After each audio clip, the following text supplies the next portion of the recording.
I'm up for Germany, pal. We are trying, Winston. But a word of caution to the public. It doesn't mean you should be wasting the water. Because now you see people sitting in buckets with a tap just or with a water hose. I mean, people. No, but I actually saw one man saying that, he buys water from somebody. He doesn't have, water running through his stuff. So the person whom he buys the water from is the one going to enjoy it. But the guy too will still sell the water to him. My favorite so far has been when somebody was criticizing Nanado for this and saying that our light is actually more expensive than our water, so he should actually deal with the lights. When somebody asked him that, is he going to use his bulb to wash his hands? Yeah, exactly. That's a good one. That's a very good one. That's but Daniel, not so great news. 287 cases now of coronavirus here in Ghana. Overnight we recorded 73, which has been the highest recorded. The highest number of cases that we've seen in a day. So not so good. So once again, we entreat you, please stay at home. Only come out if it's absolutely essential, so that we can, kind of just kick this thing. Yes. And unfortunately, we expect this to go higher because we're expecting those 15,000 test results to come in this week. But the curve will go up before it goes down. So let's stay strong. Let's do the front pages. Okay, I'm going to start this morning with a daily graphic. China sends in COVID-19 supplies. Ghana Water Company Limited ready to provide uninterrupted water. Banks cut interest rates and donate 10 million Ghana cedis towards COVID-19 fight. Now, mortuaries could see congestion because the Kolebu manager is advising families to organize private burials. And on the back page of the daily graphic, Ministry disinfects markets in central western regions, and Asante Asokorehene embarks on COVID-19 sensitization. The Ghanaian Times says to extend 2 weeks lockdown or not, nation on edge as it awaits test results of 15,384 contact tracing person.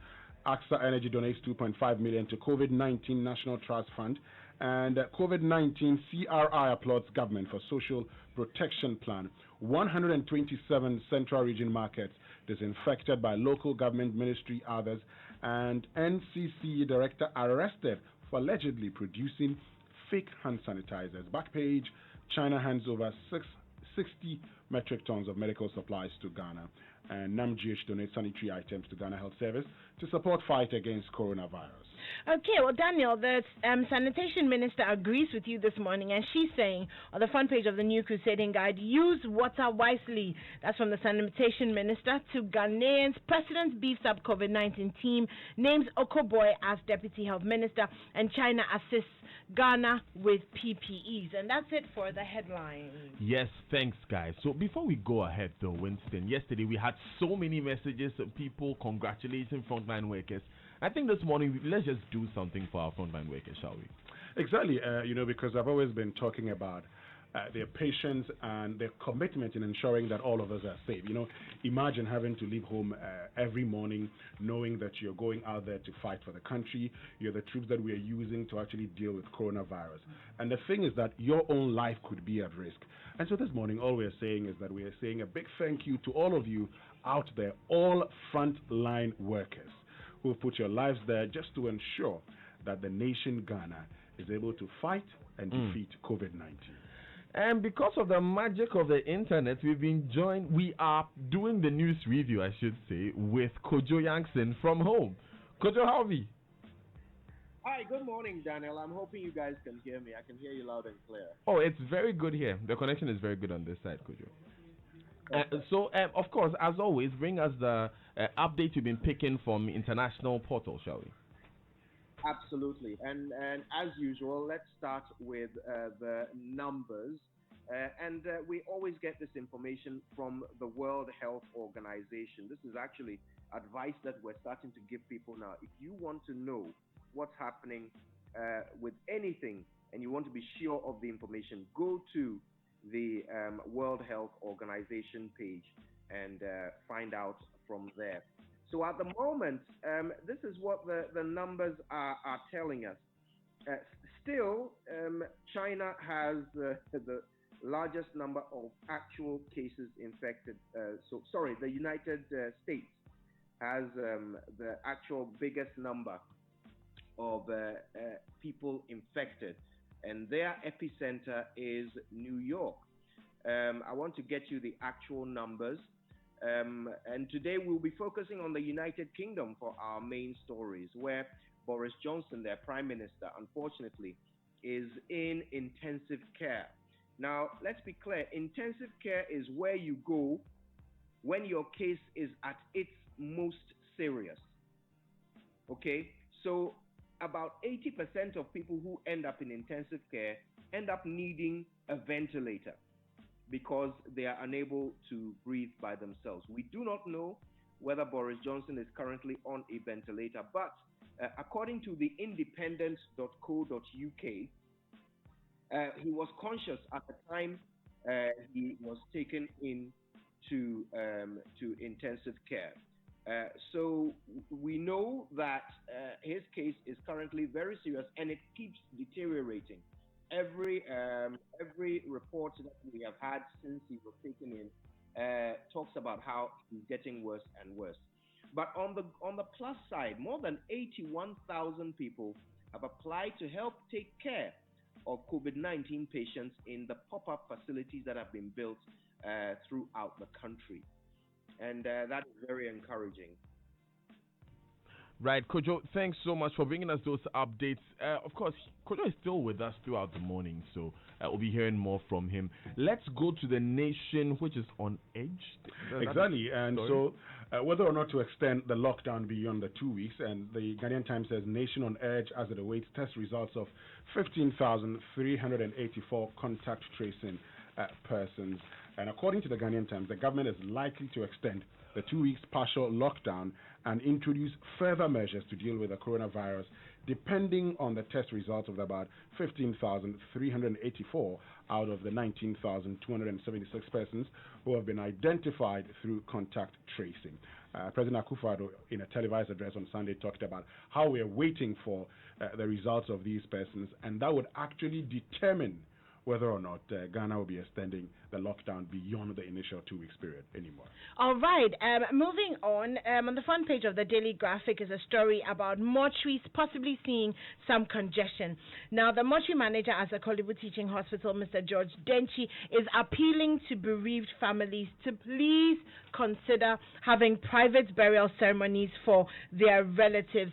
It looks as if, and this is what he's saying, a lot of people are waiting for the pandemic to end so that they can have the funerals, but he's saying that we are actually not sure when this pandemic will end, and in the meantime the bodies are piling up in the mortuaries, and we don't want to get to the point where there is no space to keep our loved ones if they do pass on. Remember that you're allowed to have private burials and with limited numbers not exceeding 25 in attendance, and that's according to President Akufo-Addo when he gave those directives on how to properly social distance. So this is from the mortuary. Please, let's decongest our mortuaries. Exactly, and so if you have a relative who's passed on and is currently in the mortuary, just go get that person and bury him privately, and not wait till everything is lifted so you can have a big burial. Mainly because we don't know how long this will go on for. Exactly, because we are hearing that, we are picking information that even the lockdown may be extended this week. And we heard the president make that indication during his speech over the weekend that the numbers that will test positive this week will determine whether or not the lockdown, which was supposed to end this weekend, will be extended. So it's about time we started getting used to our lives in lockdown, which is why we are having this conversation about how to adapt your business to our current circumstances so that you can run your business normally and not wait for the lockdown to be lifted before you continue with your life. Ken Thompson is joining us for that conversation. We're also having Eliza Olympia, who is making some interesting adjustments to the way she does her work. But there are more stories that we're going to deal with. Exactly. And so the Ghanaian Times again, NCC director arrested for allegedly producing fake hand sanitizers. And so all of us do know that at a point in time, sanitizers had become the most sought after commodity, and so people were increasing prices, resulting in the president even urging Ghanaian businesses to produce them locally.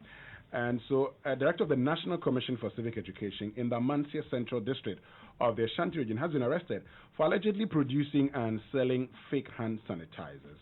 Joyce Frimpong was arrested on Friday, April 3 at her Jakobu residence by Joint Police and National Security Operatives upon intelligence reports received, and we're told that a search by the police led to the retrieval of containers filled with hand sanitizers and quantity of empty ones labeled Adom hand sanitizer. It is believed that a large quantity of the product has hit the market, putting the lives of the Jacobo community at risk. This is something we have to talk about. Around this time, what we need is helping the communities and not ripping them off by taking undue advantage of the situation. That's really bad. You don't produce fake hand sanitizers just because people need sanitizers. It's very wrong, especially knowing how much we rely on these sanitizers to keep us safe. But an institution that we can rely on that are doing something that's really swell, it's the banks. So good news from our banks this morning, apart from the fact that they're contributing 10 million Ghana cedis to support the fight against COVID-19, they're also dropping your interest rates. So the banks have agreed to a general 200 basis points, which is 2 percentage points, interest rates cut on all existing local currency denominated loans and for all new loans that are about to be sanctioned by member banks of the Ghana Association of Bankers. So you can expect that hopefully from the end of this month, your deduction as per your loan will be reduced a little bit by about 2%. Oh, 2% is a lot of money anywhere. 2% is a lot. Yeah. And I mean, the story says that because they also do know that many Ghanaians, it will take a long time for many people to get back to normalcy. This is something that would be the case during the tenor of the loan. And so it's more of a 2% reduction in existing loans and loans that you would go for. So if you're thinking of, borrowing some money to pump it into your business, this is certainly the right time. This is the time. All right. Before we do anything else, let me just make this quick announcement. You heard me announce earlier that we'll be bringing you that Ministry of Information presser at 9 a.m. today. It's been rescheduled to a later time today, so we will not bring you that conversation live. But there's still a lot more that we're going to cover on the Super Morning Show today that you can't afford to miss. You're still live on the show. Let me say a special 5th birthday to Nanabna Amponsa Nyamiche Yuenchi. Nanabna Amponsa Nyamiche Yuenchi. Age with grace from dad and mom, as well as Nyamiye and Inkonim. We love you. Live to be 99.7 and even more. Let me go to Kojo. Kojo, so this issue about banks who are giving out more, who are reducing their interest rates, good news for businesses all around, no? Absolutely. And I've got to say, here in Ghana, the announcement by the president that small-scale businesses can access soft loans with a 1-year moratorium, following which they must pay back over 2 years, is brilliant. I think we're spending about 660 million Ghana cedis on that. But I think we would love to have more information on who qualifies, which actual people can qualify as small-scale businesses, how much can they access at a time, and what do they need to do in order to get it. It would be great for the private sector to join in, but I think you can also imagine the private sector being rather cautious, trying to understand what their exposure is here, because now more than ever, the reality of non-performing loans is very high. People could actually die and lose their ability to pay back. So banks really have to remodel their loan structure and understand that it's now coming at a much higher risk with much lower dividends to banks. Some say that, well, you know what, it's about time banks took a higher risk because they seem to be cushioned every single year. Banks make huge profits every single year, year in, year out. So some people are suggesting that, well, it's about time they've shouldered a bit more responsibility, a bit more risk, and contributed on their part, their little part to this fight against COVID-19. And that's Kojo joining us from home. Kojo, thanks so much for bringing in your comments there. You're live on the Super Morning Show, Joy997FM. I'm going to go online now. The online news review is brought to you by Zenith Bank in your best interest. Goyle Good Energy. And our COVID-19 tidbits are brought to you by Carex in collaboration with the Ghana Medical Association. Carex kills 99% of bacteria. Say yes to life. Dule, more. I need more. A life soap that can save your life. Use it. Magdan Shipping Company Limited, your total logistics partner. And good morning to Dr. Daniel Macaulay. He's the head of Magdan. And Petrosol, a delightful experience. Now, to all our valued customers, Goyle values our relationships built over the years. Let's keep ourselves free of the coronavirus disease. Keep our station safe by observing the following. Or cover your mouth with tissue when you cough and dispose of the tissue immediately. Wash your hands with soap and running water, which have been provided at all our service stations, especially when you handle money. You can also use an alcohol-based sanitizer if you are not in a position to wash your hands. Maintain a minimum distance of 1.5 meters with other customers and or attendants. Let's observe these simple protocols and together defeat COVID-19 together. Now, if you exhibit any symptoms, do not head to the hospital immediately. Call the hotlines first and ask for help. The hotlines are 055-2222-004 or 5. 055-2222-004 or 5. Now, banking from home just got exciting. Here's how.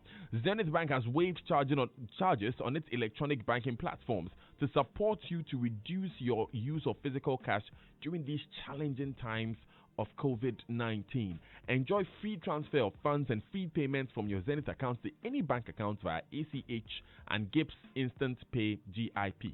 Bank from the safety of your home. Stay safe with Zenith Bank's digital banking products. Zenith Bank, in your best interest. We'll begin with myjoy997.com. The top story here. Coronavirus cases in Ghana rise sharply to 287. That was the top story on the news read by Enimado this morning. And there's also citynewsroom.com. COVID-19, disregard for social distancing amidst lockdown, dangerous. We'll spend a bit of time on this today because I think the streets are getting busier and it's not safe for any of us. starfm.com.gh says COVID-19 Ghana records 73 more cases, total now 287. Africa Live. Of course, Koja has brought us a lot of these international stories anyway this morning. All right then. But militants have killed 20 Malian soldiers in an army base attack. It's one of the first times that I'm seeing Africa Live page on BBC lead with a non-COVID-19 story worthy of mention. You're live on the Super Morning Show. Enjoy. 997 FM. We'll be right back.